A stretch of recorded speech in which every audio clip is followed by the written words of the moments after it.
Eu penso que nós estamos num momento de muita carência, muita desconexão.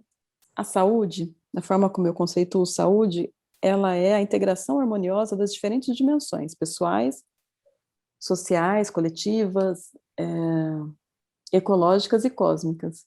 Não tem como ser uma pessoa saudável numa sociedade adoecida. Não tem como ser uma pessoa saudável às custas do esgotamento dos recursos naturais ou a base de exploração de outras pessoas.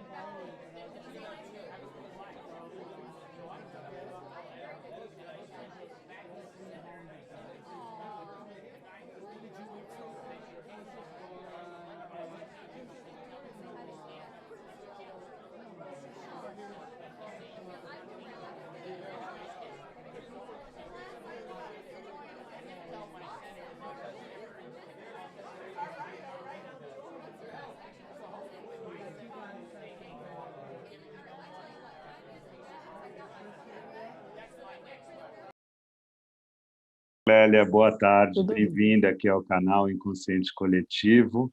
É um prazer ter você aqui, protagonizando mais um episódio da nossa série Eu Preciso Falar sobre Saúde Mental. Boa tarde. Obrigada, boa tarde, Morriz. É um prazer também estar aqui e poder dialogar sobre esse assunto. Então, vamos lá, mãos à obra, né? É um assunto complexo e muito difícil, né, de ser abordado esse, né? Mas eu Sim. vou direto ao ponto. Eu Uhum. andei lendo umas estatísticas, Clélia, dizendo que de 2000 a 2015, os suicídios aumentaram 65% entre pessoas com idade de 10 a 14 anos, 45% de 15 a 19 anos. Não bastasse esse dado, me chama a atenção que a maioria é homem, negro e com idade entre 10 e 20 anos. 10 e 29 anos. Uhum. A pergunta que eu te faço como ponto de partida para essa nossa conversa é a seguinte: por que um jovem negro se suicida? É uma pergunta complexa, né, que pede uma resposta complexa também. Tem vários motivos. Mas vou começar, né, já que a gente está falando de dados e de uma questão, né, um número referente a toda uma sociedade, é importante pensar em questões ligadas à sociedade como um todo. Jovens negros têm um lugar reservado na sociedade, como qualquer pessoa, né? Então, se você é jornalista, por exemplo, as pessoas vão esperar que você é, lide bem com a língua portuguesa, que você se comunique bem, que seja extrovertido, que nem sempre é real, né? Mas as pessoas têm uma ideia sobre essa figura. Assim como a gente tem uma ideia sobre mulheres, sobre homens, sobre negros, brancas, amarelos. Em relação a homens negros, tem toda uma expectativa e um lugar reservado na sociedade que tem a ver com imaginar que são pessoas que vão ter menos condição de progredir no trabalho, seriam pessoas perigosas, pessoas que muitas vezes não são confiáveis, né, das quais a gente precisa ter medo ou oferecer poucas oportunidades. Isso tudo interfere nessas pessoas, né? Interfere, inclusive, no acesso que essas pessoas têm à garantia dos seus direitos, à própria saúde, a forma como se veem, a forma como são vistos.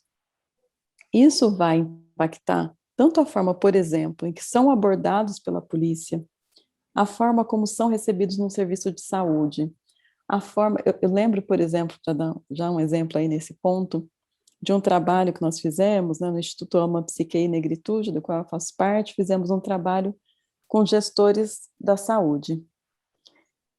No, na, em determinado momento, a gente estava trabalhando com gestores de emergência, dos serviços de emergência. E numa conversa franca foi possível admitirem que se chega na emergência um jovem baleado e ele é branco, a primeira coisa que vem à cabeça é ele foi assaltado, ele né, passou por uma violência.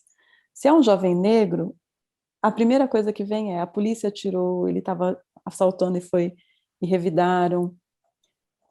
Isso é relativamente comum, porque nós estamos programadas para pensar determinadas coisas em relação a determinadas pessoas. Então, esse estereótipo vai interferir na forma como atendem esse jovem negro, e talvez uma parte das mortes de jovens negros tenha a ver com a forma como são recebidos nos serviços de saúde, educação, etc. Mas a gente está falando também de suicídio, né? E qual é a relação entre tudo isso? A relação é que se eu sou uma pessoa na sociedade que recebo o tempo todo esse tipo de expectativa, esse tipo de tratamento, isso pode impactar no quanto eu me ligo à vida, no quanto eu projeto, né, sonhos para a minha vida, quanto eu acredito que eu vou poder realizá-los. E muitas vezes essa não é uma conta que fecha positiva para jovens negros. Então, tem todos esses elementos, tem mais o fato de muitas vezes serem alvo, né, de muitas violências, de muitas dificuldades de acesso à educação, de acesso à progressão no trabalho, ou mesmo, como eu disse, da dificuldade de ter projetos de vida, com tantos jovens negros assassinados, violentados. Isso faz com que todo um grupo social, e especialmente aqueles que são muito parecidos com quem foi assassinado pela polícia, que também jovens negros, são muitas, a morte de jovens negros muitas vezes chega justamente por assassinatos com armas de fogo. Então, essas mortes, esses fatos vão minando, né, a vitalidade e a possibilidade de sonhar de jovens negros, para além, obviamente, de questões pessoais. Então, pode ter uma decepção grande, uma perda significativa, um adoecimento psíquico que leva a pessoa a não conseguir se firmar, né, na vida, mas isso tudo, né, esses aspectos todos vão se unindo, nem só uma questão pessoal, nem só uma questão social, né, vão se unindo.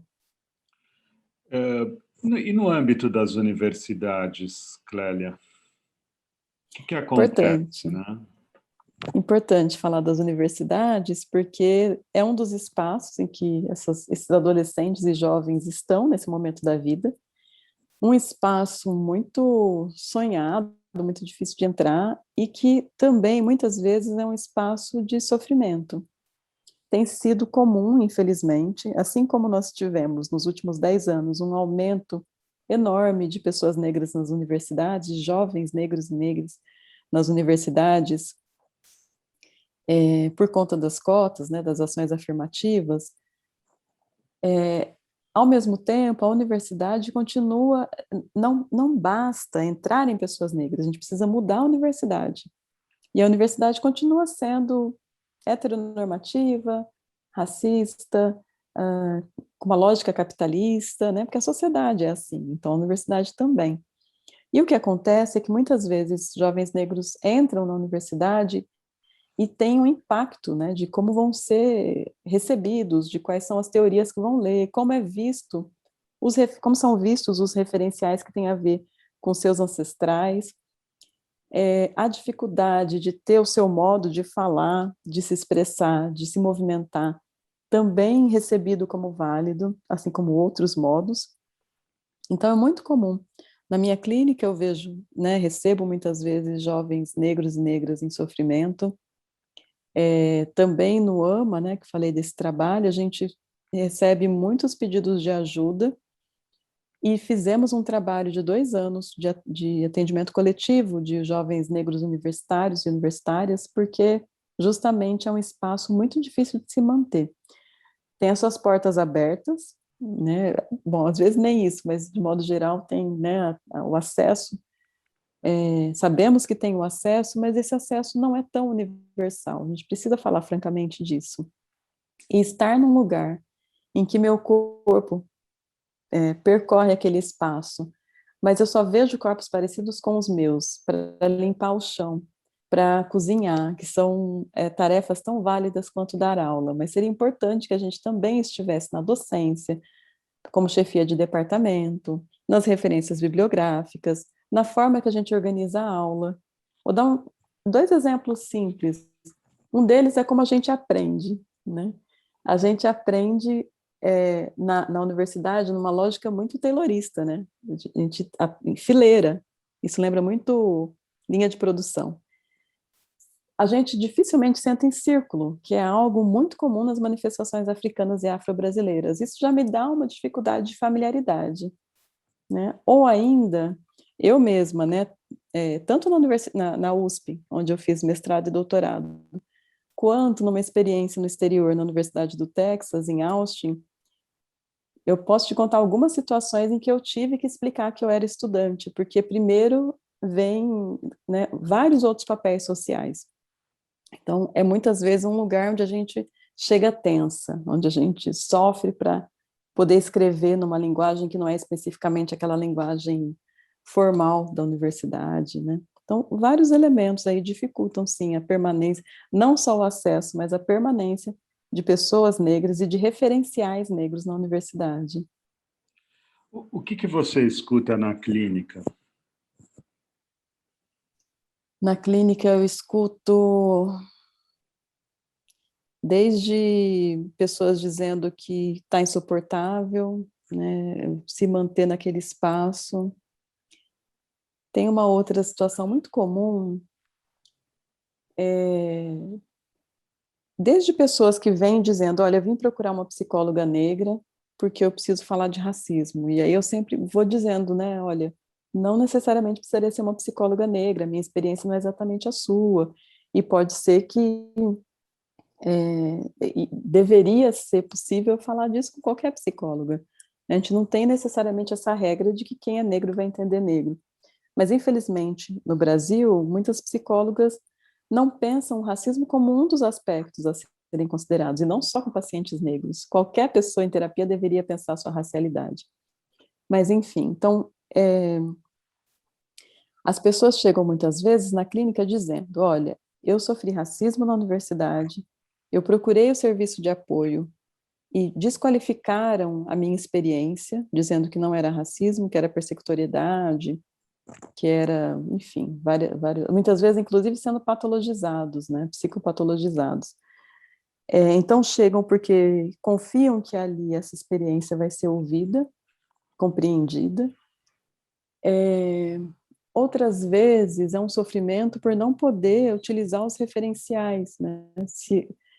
Se eu chego na universidade usando como referencial todos os grandes teóricos europeus, isso sempre cai bem no trabalho universitário, na banca de mestrado ou doutorado, na aula que eu vou dar. Se eu uso um referencial da América Latina ou América Latina, ou algum referencial africano, né, isso é visto como é que sempre falam? Isso é muito militante,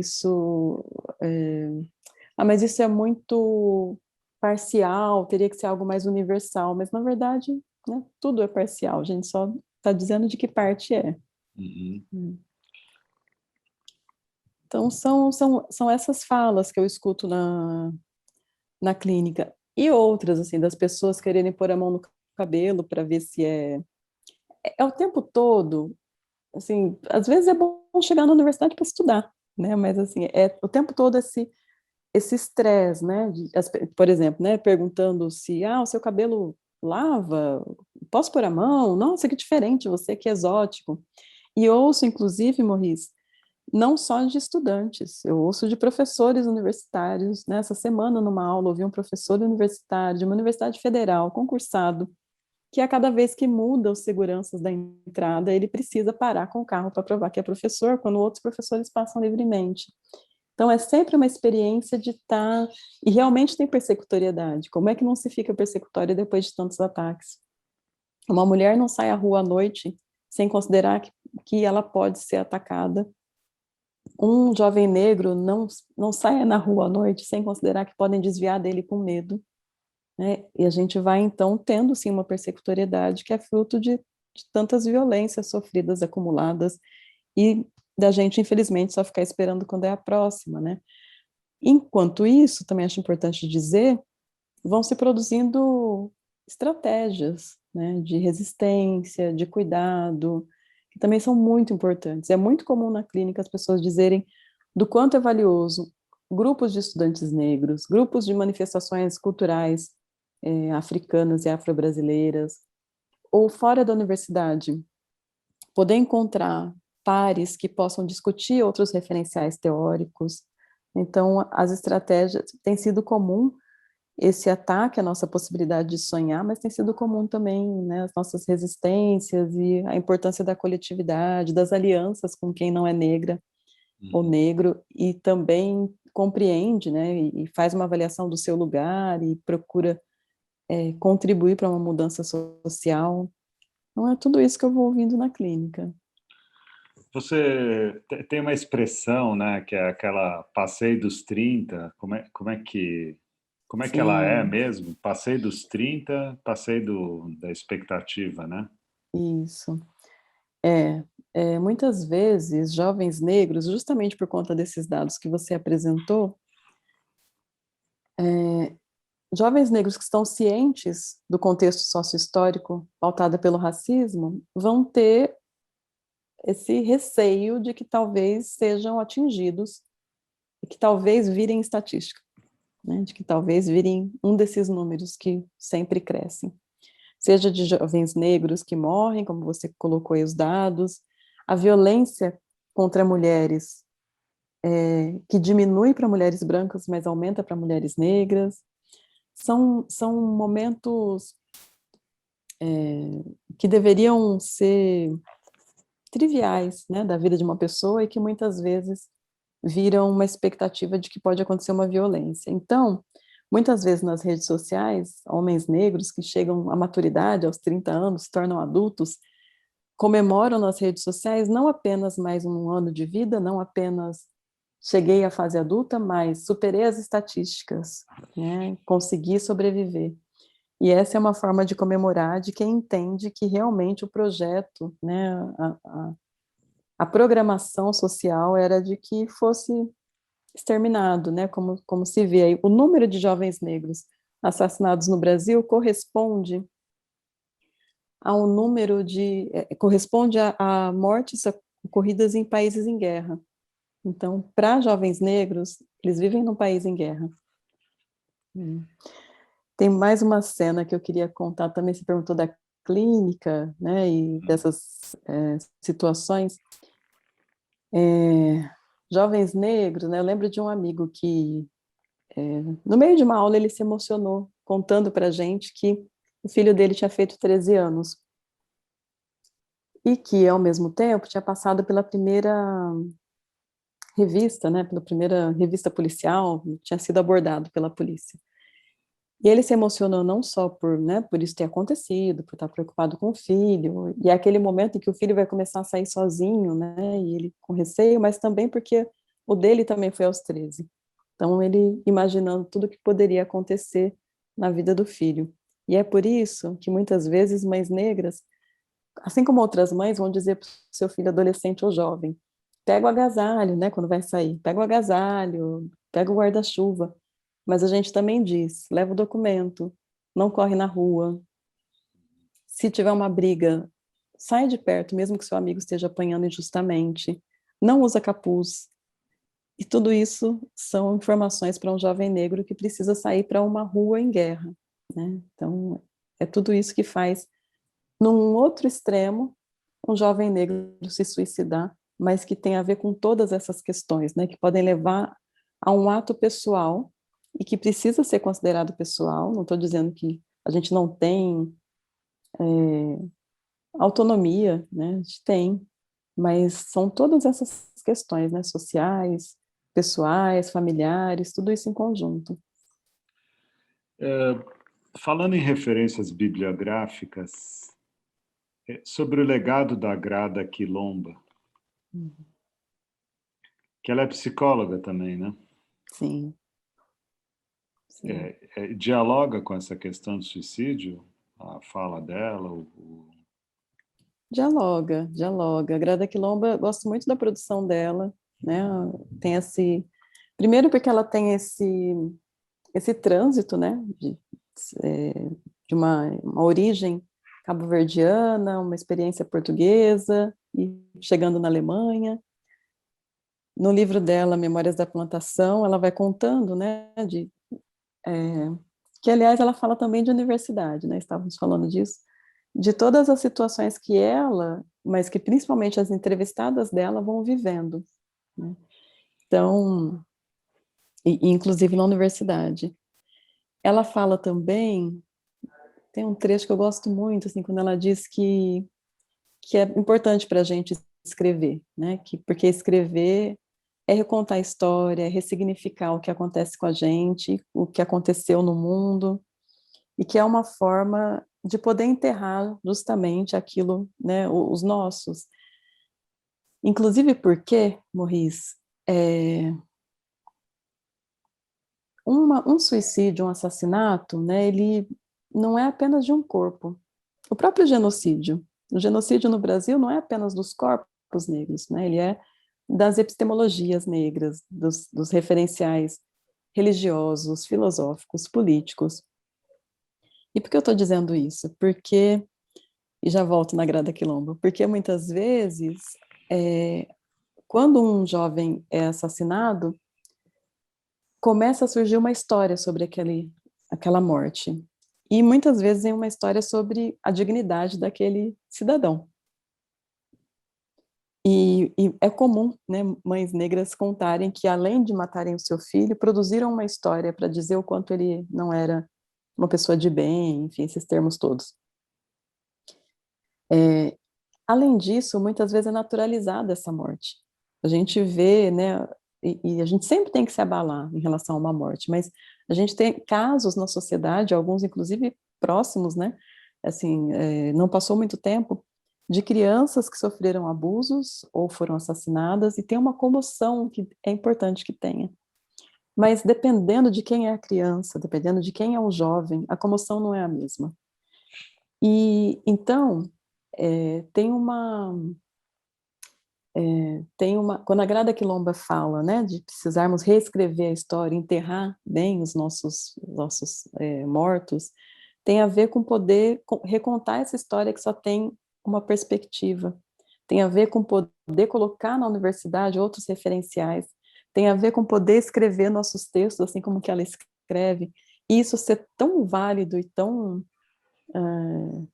respeitado como outros referenciais, e tem a ver ainda, algo que eu gosto muito também do que ela coloca, com a gente ainda precisar, no Brasil, por exemplo, pensar como as pessoas brancas lidam com o racismo, né? E isso é algo que muitas vezes não aparece. A gente pensa sobre as pessoas negras, sobre o que sofrem, que é super importante, mas também é uma sociedade que muitas vezes naturaliza, e aí é uma dessas mortes, quando a gente naturaliza uma violência, é de novo matar quem foi assassinado. E muitas vezes também não pensamos sobre esses lugares. Eu só tenho prejuízos na sociedade às custas de privilégios de outras pessoas. Um prejuízo desse tipo, que é sócio-histórico, ele é uma gangorra, né? Tem prejuízo aqui para garantir privilégio aqui. E aí a Grada Quilomba vai falando que pessoas brancas também têm uma tarefa, né, nisso tudo, que é reconhecer seus privilégios, que muitas vezes ficam na negação desse fenômeno. Então, poder falar disso aqui é muito bom, né, a gente poder dialogar. Isso não é para criar intriga entre pessoas brancas e pessoas negras. Quem me dera estar pretendendo criar, isso já está criado há muito tempo. E se a gente não puder olhar para isso francamente, como em qualquer análise, a gente encara as questões, enquanto a gente não encara, a gente repete, a gente, né, e não elabora. Quando a gente consegue repetir, a gente elabora. Então, ela fala disso, né, de como tem, pela psicanálise, inclusive, ela vai dizendo de como tem uma negação por parte de pessoas brancas, né, dos seus privilégios, de como tem, depois que reconhecem a vergonha, e que pode ter também a culpa, mas o reconhecimento e a reparação. É tão prejudicial para um jovem negro que não vê seus referenciais na universidade, quanto para um jovem branco que imagina que só existem os seus referenciais no mundo. Isso é prejudicial para todo mundo, né? Isso perde da diversidade. Nós perdemos por não usufruirmos da diversidade, por não usufruirmos da multiplicidade. A universidade é universidade, mas pode ser uma multiversidade, se a gente souber colocar diferentes epistemologias, diferentes formas de aprender, de ensinar, de tratar, enfim, né, a diversidade nos diversos aspectos, nos diversos âmbitos da universidade, da sociedade. Agora, já puxando para um segundo bloco da entrevista, Clélia, aí eu vi uma pesquisa que saiu recente, cotejando o Brasil com outros 11 países e colocando o Brasil na dianteira como sendo o campeão de ansiedade e de depressão. E mesmo em termos absolutos, o número de suicídios de população jovem no Brasil, ele só é o segundo, quer dizer, só fica atrás dos americanos. A cada 46 segundos tem uma pessoa se suicidando aqui no Brasil.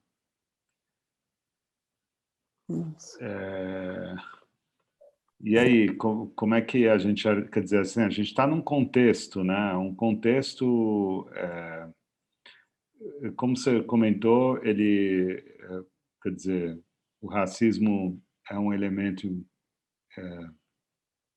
importante, né? É um dos protagonistas desse mal-estar generalizado, mas tem muita gente que, mesmo não sendo vítima de racismo, está se anulando, né? Sim. Então, eu queria falar um pouco também dessas pessoas, né? Onde que o bicho está pegando? Se foi e o que a pandemia fez com elas, ainda por cima? É difícil analisar de modo geral, mas vou compartilhar algumas reflexões, a gente pensa junto. Primeiro, acho que é isso mesmo, né? A gente tem várias questões aí de violências estruturais, de sofrimentos pessoais, né? E todo mundo sofre, né? Mesmo quem tem privilégios, obviamente também tem sofrimentos. Então, mas eu estou dizendo isso porque eu fiquei pensando, se a gente não faz o recorte de raça, ainda assim me dá muita vontade de saber que outros recortes a gente pode fazer. Quem são essas pessoas, né? São mais mulheres ou menos mulheres? São mais pessoas heterossexuais, transexuais, não binárias, pobres? Não sei, realmente não sei, né? Acho que seria legal. Esse exercício de pensar o racismo nos ajuda a sempre pensar outros contextos, outras especificidades que um contexto sócio-histórico traz. Eu lembrei agora de um autor que eu gosto de recontar, né, de visibilizar, que é o Juliano Moreira, e que fez uma análise, por exemplo, sobre, não era suicídio, né? Juliano Moreira foi um psiquiatra que, no início do século XX, né, teve reconhecimento internacional, é o pai da psiquiatria moderna brasileira, revolucionou a psiquiatria. E já naquela época tinha algumas perguntas como essa de, né, por que a gente tem tanta gente nos hospitais psiquiátricos? E uma das hipóteses que a ciência fazia, né, uma pseudociência fazia na época, era de que tinha a ver com a degeneração do povo brasileiro. Então, teríamos mais pessoas doentes mentais por conta de sermos o resultado de um país que tem muitos indígenas, muitos negros. E aí Juliano Moreira vai fazendo uma análise sobre isso, né? Que na verdade não faz sentido pensar numa degeneração biológica. Isso é o racismo científico. Mas que no Brasil a gente teve a chegada, né, a gente teve uma sequência de violências, né, e talvez agora, conversando aqui, talvez a gente possa daqui a pouco voltar para o momento atual, mas talvez isso ajude a responder.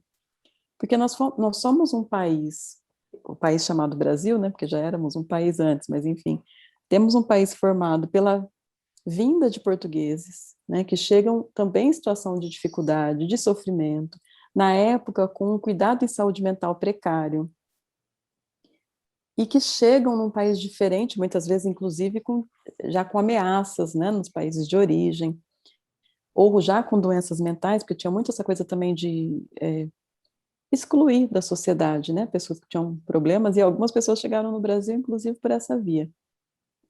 E que na chegada de portugueses ao Brasil, a gente tem a primeira grande invasão de terras, né, de portugueses invadindo terras de povos nativos. E povos nativos que, portanto, começam aí toda essa sequência de invasão de seus territórios, de imposição de outra forma de cultuar as suas religiosidades, de, enfim, né, extermínio. A gente fala da violência racial contra pessoas negras e contra pessoas indígenas é ainda pior. Então, a gente tem, né, nesse cenário, povos indígenas em grande sofrimento. E pessoas africanas que foram trazidas, povos indígenas estavam aqui, né, tiveram suas terras invadidas, portugueses vieram e africanos foram trazidos nas piores condições, né, escravizados, com muitas violências, sem direito a manter o próprio nome. Né, a gente sabe da importância de um nome, nós temos nomes diferentes, né, as pessoas às vezes trocam, e é tão especial isso, né? E eu, por exemplo, uso Prestes, que é o sobrenome da família que escravizou meus ancestrais. Então, essa sequência de violências simbólicas, patrimoniais, sexuais, todas elas vão constituindo esse país ainda hoje. Acho que a importância de olharmos francamente para esse quadro é, inclusive, a gente entender, porque boa parte das coisas que sentimos tem a ver com isso, é a nossa história. Não dá para olhar para frente, para caminhar, sem entender os passos que demos antes. E hoje, Morris, acho que tem também uma questão da pandemia, né? Uma questão de que a pandemia, ela não é uma situação nova, mas que muito do que estamos sofrendo não é da pandemia e não é novo. Ela intensificou muitas coisas. Eu não gosto quando as pessoas dizem do novo normal. Não era normal antes, não tem novo normal, a não ser que seja um normal novo, né? A gente precisa de um normal novo, mas não tinha normal antes. Um exemplo de nós hoje trabalhamos muito mais, não atrasamos, antes tinha sempre 15 minutos de atraso, já estava dentro do nosso protocolo de etiqueta social. Agora as pessoas não atrasam, trabalham mais. As pessoas muitas vezes pedem desculpa porque, desculpa, eu não pude porque, assim, é sempre, tudo que não é trabalho a gente pede desculpa porque estava ocupado de outra coisa. Esse é um momento de muito sofrimento, não tem espaço, né, para expandir, para extravasar, para encontrar. A pandemia intensificou, porque a gente já tinha grandes dificuldades de encontrar, de olhar nos olhos, de estabelecer encontros genuínos, dependendo das figuras sociais ainda mais. E por último, eu penso que nós estamos num momento de muita carência, muita desconexão. A saúde, da forma como eu conceituo saúde, ela é a integração harmoniosa das diferentes dimensões, pessoais, sociais, coletivas, ecológicas e cósmicas. Não tem como eu estar saudável Então, numa só a sociedade, pessoal, a única que dá para segurar é a pessoal, as outras estão uma loucura. né? Então, é isso, nós somos parte desse todo. Não tem como ser uma pessoa saudável numa sociedade adoecida. Não tem como ser uma pessoa saudável às custas do esgotamento dos recursos naturais ou a base de exploração de outras pessoas. Então, tudo isso, né, no momento político de, né, de desamparo, porque tem muita insegurança, desamparo porque é muito difícil quem hoje está satisfeito, seja em quem quer que tenha votado. E também de uma certa ambiguidade o tempo todo na política, que para uma psicóloga isso é uma fábrica de loucura talvez seja demais, mas assim, uma fábrica de angústia, é uma fábrica de grandes ansiedades, porque, né, são informações que, nossa, vai acontecer tal coisa. Não, não vai. Tem uma certa tortura que vai acontecendo, né, socialmente, que vai nos deixando em sofrimento. Então, me parece, né, eu fui pensando aqui junto, mas me parece que esse conjunto de elementos histórico, político, ecológico, nos deixa em sofrimento e sem recursos para podermos seguir saudáveis, né?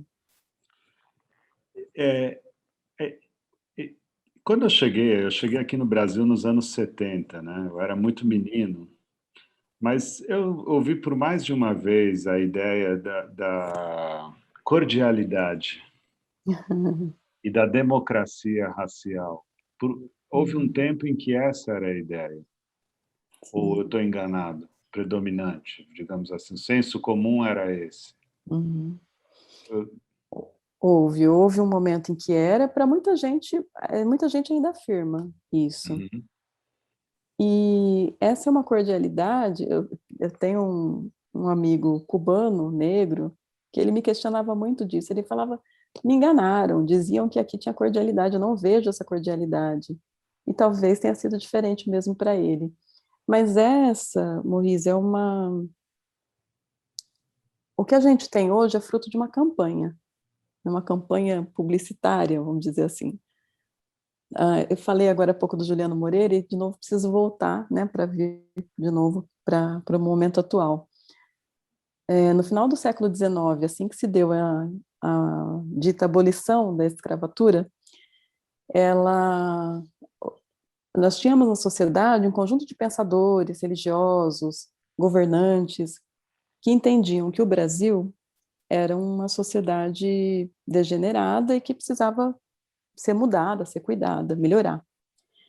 E que seria degenerada por conta do número de pessoas negras. Até hoje, aliás, nós somos um dos países mais negros do planeta. Nós só temos menos pessoas negras que a Nigéria. Então, 50 e tantos países africanos têm menos pessoas negras que nós. E aí, é, Alencar é o sobrenome, não lembro agora o nome inteiro dessa pessoa, que em 1911, no Congresso Internacional das Raças, faz esse pronunciamento de que nós temos esse problema no Brasil, mas que já temos uma estratégia de resolução, que é incentivar a mistura racial para que em 100 anos a gente não tenha mais pessoas, que não sejamos mais um país negro. Isso é anunciado pública e internacionalmente, e essa estratégia é adotada. E aí a gente começa no Brasil com algumas das cotas. Eu sempre gosto de brincar com essa coisa das cotas, que a gente fala de cota e lembra só das cotas nas universidades agora. Mas a invasão de portugueses no Brasil e a divisão em capitanias hereditárias são as primeiras cotas do Brasil, na minha visão. Isso são cotas.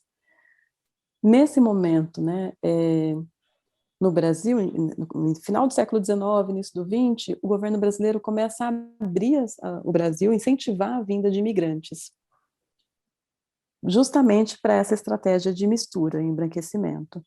Essa mistura já se dava anteriormente por conta dos abusos, das violências sexuais, dos abusos de senhores de engenho com mulheres africanas negras escravizadas. Então, um pouco da nossa mistura já se deu aí. Inclusive, tem uma pesquisa que foi divulgada há pouco tempo que mostra que no genoma brasileiro, a gente tem principalmente, digamos assim, o genoma paterno é branco, o genoma materno é de mulheres negras ou indígenas. E aí, nesse período, essas cotas para a vinda de imigrantes, por que eu estou dizendo de cotas? Porque não era qualquer imigrante que podia vir, era um incentivo para imigrantes brancos.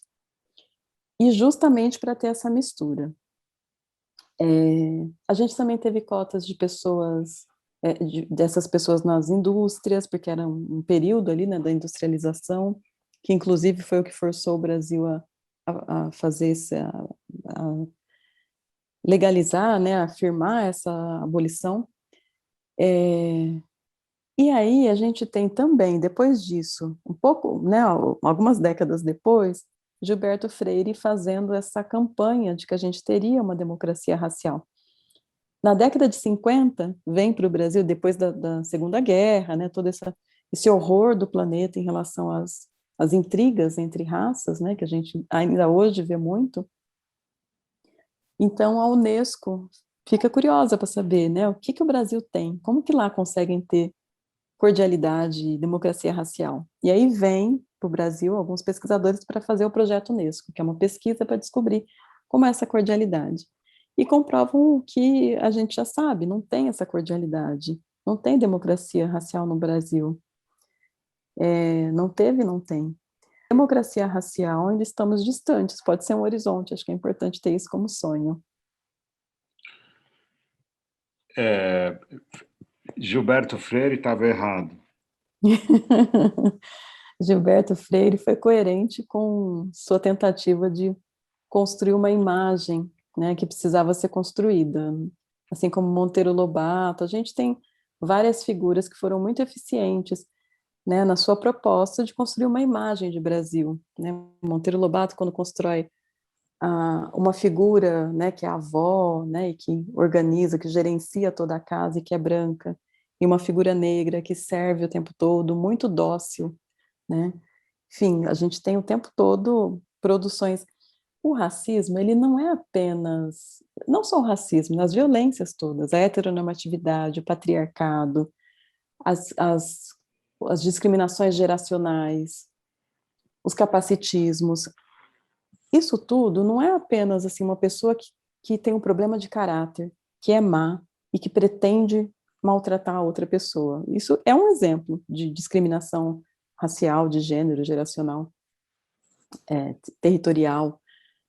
Mas é muito mais que isso. Tá? Essas violências, elas são a base, elas são os discursos, que são a base da nossa constituição subjetiva, são a base das nossas referências simbólicas. Se uma criança aprende que o seu cabelo, porque faz curvas, né, ao invés de descer liso, é um cabelo ruim, essa é algo que influencia a forma de se ver. Uma criança que entende que o seu cabelo, porque desce reto, né, e que foi programado para países frios, é só isso, né? Precisa descer junto à cabeça para aquecer. Em países quentes, isso aqui faz segurar ar, né? É a aerodinâmica do nosso corpo. Mas uma criança que aprende que seu cabelo é normal, tem shampoo, agora eu não sei se ainda tem, mas eu vi muito no supermercado, shampoo para cabelo normal e não era o meu. Uhum. Então, são essas nuances que vão produzindo. E aí não é simplesmente eu querendo maltratar alguém na universidade. Talvez quem ouça a gente falando aqui vai dizer, nossa, que absurdo, eu nunca tive problema com meu colega negro. Mas é desde como a gente olha para essa pessoa, quem a gente imagina que pode ser confiável no que está dizendo, quais são os referenciais que são vistos, é o afeto. As pessoas sempre, muitas vezes dizem assim, ah, não, eu até tenho um amigo negro no futebol, eu tenho uma empregada que é como se fosse da família. Essa empregada não recebe herança, ela não tem direitos trabalhistas, né? O amigo é no futebol, mas seria diferente se fosse genro. É isso, né? A gente tem que lidar com tudo isso. Então, é nessas nuances que se dão, né? É no discurso que é perpassado, e a gente sabe disso. A própria psicologia e o campo psi, de modo geral, é um campo de mulheres. Nós somos muitas mulheres. A gente não tem, Maurice, nenhuma grande linha teórica que tenha como mentor, mentora, uma mulher. É uma ciência de mulheres em que quem diz o que é normal e o que deve ser feito para atingir saúde são homens. A Melanie Klein, talvez. Melanie Klein está dentro da psicanálise. A gente tem várias mulheres importantes, mas as grandes correntes, psicanálise, psicologia As analítica, grandes correntes. Gestalt, nenhuma. E isso a gente nem percebe. Essa é uma violência bem funcionando bem, né? Então, Gilberto Freire, Monteiro Lobato, Freud, qualquer pessoa que produza conhecimento, se não estiver atenta a tudo isso que acontece, vai produzir ou reproduzir violência. Uhum. A gente tem uma ciência de mulheres que segue teóricos homens, só teóricos homens, como isso está tão arraigado a ponto de ser naturalizado e a gente não perceber, né, é um discurso simbólico de violência estrutural funcionando bem. Mas você falou de Gilberto Freire, Monteiro Lobato e Freud, né? O Freud também ele reproduz esse. O Freud, quando eu lembrei dele, lembrei mais pela questão do patriarcado, né, de reproduzir uma noção de normalidade que está muito ligada aos homens, né? Mas Jung, por exemplo, que é outro autor bem importante da psicologia, tem falas extremamente racistas. A Sociedade Junguiana Internacional já fez uma carta de pedido de desculpas. E mesmo quando a gente aprende nos cursos de psicologia o que é uma família normal, o que é uma família estruturada, ou mesmo, vamos pensar aqui, juntar duas coisas, o que é uma família normal, tá bom. Ao mesmo tempo, quando mulheres, muitas delas negras, vão trabalhar na casa de outras famílias, a gente diz, ela vai trabalhar em casa de família. Qual é a lógica de dizer que aquela é uma casa de família? A casa de onde ela saiu é o quê? Né? E por que essas casas de família têm muitas vezes uma dependência de empregada, que é um quarto que não tem as mesmas condições dos outros quartos, e onde essa mulher fica para servir, inclusive em datas especiais, inclusive em pandemia, deixando sua família, né, que depois é diagnosticada como desestruturada, porque essa mulher precisou servir, né, essas outras famílias. Mas, enfim, a gente tem, então, esses referenciais vão passando pelas grandes teorias. Quando eu recebo uma pessoa na minha clínica, eu preciso pensar onde eu estou, né, para olhar essa pessoa, quem sou eu? Quais os meus referenciais? Não para compartilhar com ela, né, mas para me localizar. E também quem é essa outra pessoa. Então, Freud, Jung, enfim, os grandes teóricos da psicologia, que são grandes, são louváveis. Não estou dizendo que a gente vai jogar no lixo. Mas a gente precisa entender que foi produzido num período histórico, num contexto social e político, e que tem limitações, né? A gente precisa ir renovando. Clélia, voltando aqui ao tema original ainda da entrevista, esse tema indigesto, né, e difícil, Uhum. o, algumas palavras sobre o universo digital, como é que ele rebate nessa história toda? O universo digital, Os ele, games. sim, o universo digital, ele reproduz uma lógica, ele influencia e reproduz uma lógica perigosa de hoje em dia, né? Não acho que eles criam, assim como muitas vezes a gente critica as novelas, né? Ai, tá muito violenta. Acho que os jogos, né, as representações que a gente tem artísticas, elas reproduzem, elas imitam, né, a vida. Agora, os jogos têm também algumas estratégias justamente de, por exemplo, né, essa coisa de ter que clicar, de o quanto piscam, né, eles são produzidos não só por pessoas da informática, são produzidos por neurocientistas, por vários profissionais que pensam como é que se prende a atenção, como é que se estimula determinado estado emocional, né, para a pessoa continuar ali consumindo. Assim como muitas vezes a gente tem também essas estratégias no marketing para que as pessoas consumam comidas, carros, né, várias roupas. Mas os jogos têm aí para muitos jovens um papel preocupante, né, pela quantidade de tempo que ficam, pelo tipo de jogos. Muitas vezes são jogos extremamente violentos e que vão naturalizando tanto os jogos quanto colocar duas cenas, né, para mostrar também como os jogos não caíram de paraquedas, né, não são uma nave alienígena. Então essa coisa das armas, né, de matar, matei, né, faz ponto matando, tudo aquilo que a gente já sabe. Outro dia eu estava numa outra entrevista e me perguntaram também sobre essa ânsia de consumo dos jovens, né? E é isso, assim, somos uma sociedade violenta, somos uma sociedade que consome e descarta muito facilmente. Aí nos jogos tem isso, a gente precisa trocar. E aí lançam atualizações, né? Ah, saiu uma atualização, eu preciso. Então a gente vai sempre entendendo que é descartável. E nas relações, as nossas relações são assim, né? A gente abandona as pessoas. Também ouço na clínica, por exemplo, que essa nova lógica de jovens para se relacionar tem um nome, até esqueci agora, mas assim, você está conversando com a pessoa, chega uma hora que você para de responder. né? Que é o jeito que se encerra, que se demonstra que não se tem mais interesse.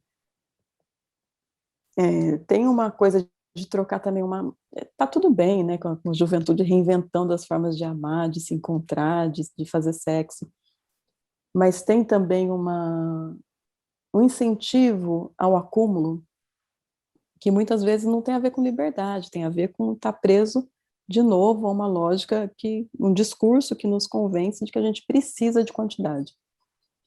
Então, tudo isso interfere também, né, na vida emocional de jovens que acham que precisam vencer e ser um caso de sucesso, porque a gente cresce, né, cada criança cresce nas escolas aprendendo que tem que ser líder. Eu não sei quem elas vão liderar, porque todo mundo vai ser líder.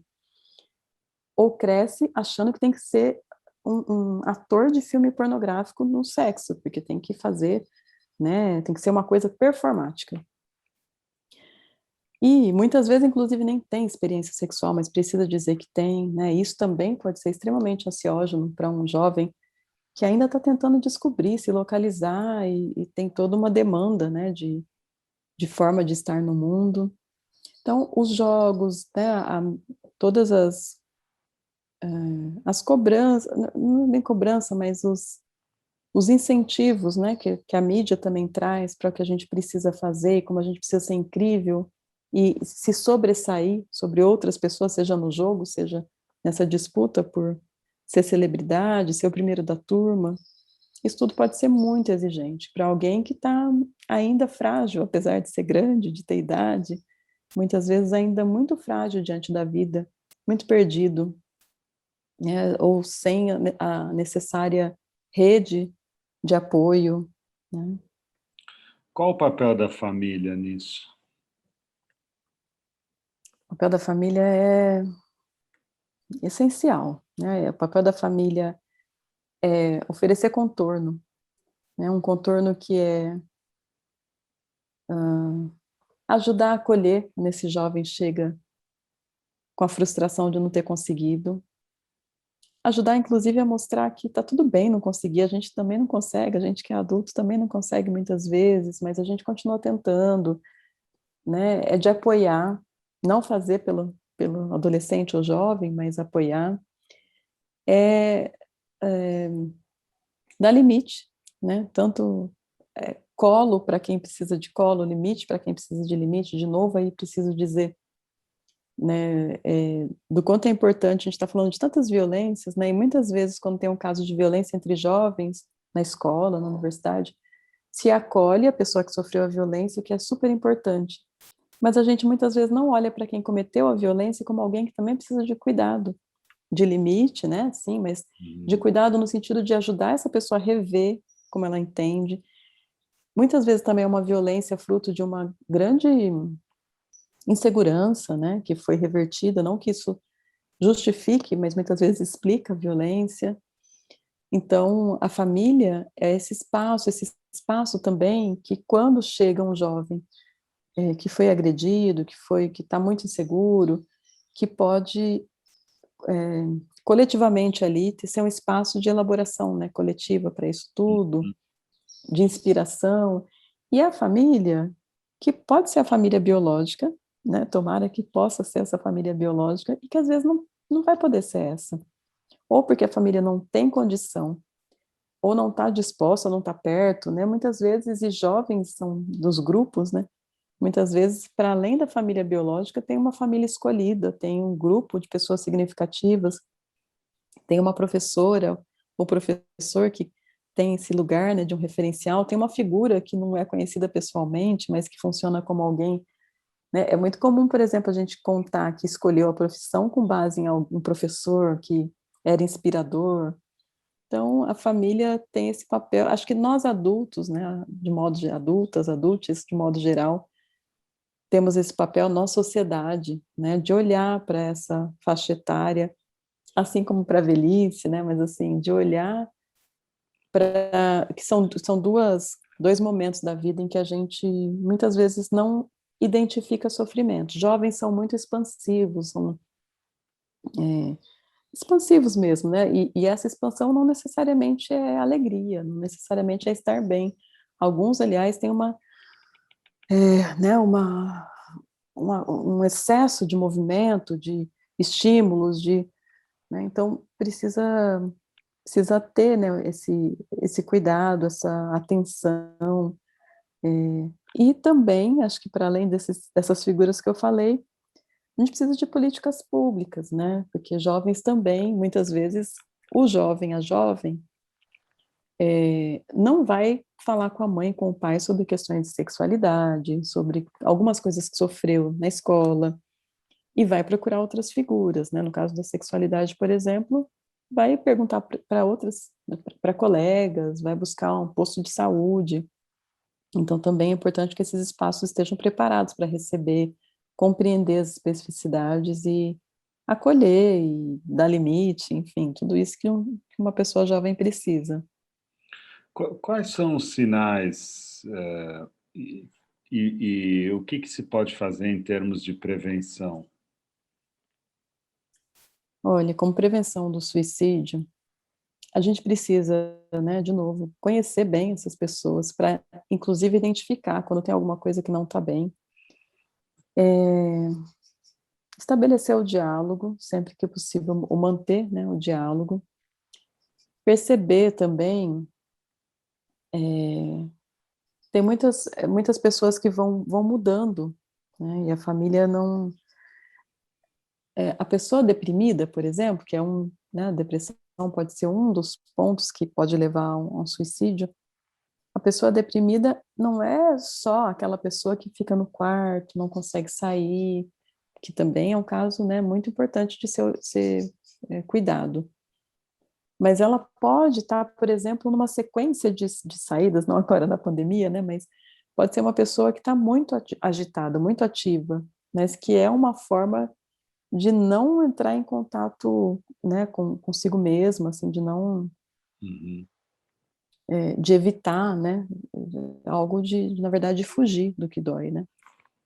Então, acho que é isso, prestar atenção, dialogar, acionar profissionais de saúde, conversar com a escola, né, com as instituições por onde passa esse adolescente ou jovem, né, tudo isso é importante.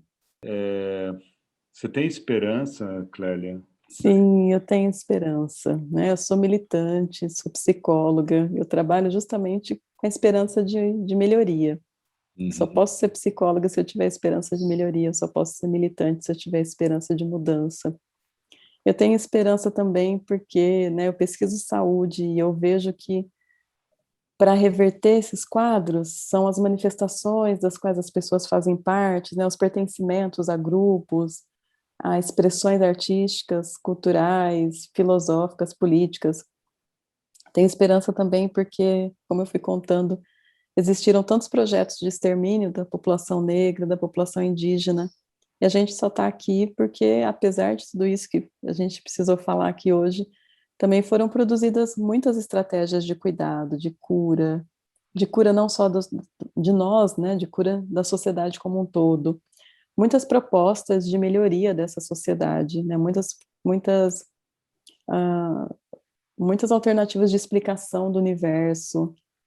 Então, eu tenho esperança de que a gente possa falar disso, olhar para isso tudo, nos encontrarmos de forma mais genuína como sociedade, como seres nessa sociedade, e de que com tudo isso a gente tenha para jovens negros a possibilidade de sonharem como qualquer outra pessoa jovem, né? E tenho esperança, inclusive, que jovens negros vão nos ensinar muito sobre o que é amar, o que é ciência, o que é sonhar, né? Como esse mundo pode ser melhor. Então, tenho sim esperança e a gente precisa conseguir sorrir, sonhar, lutar enquanto lida com tudo isso, até porque a gente não está reduzido à morte como querem fazer crer, né? A gente tem muito mais para falar, para oferecer,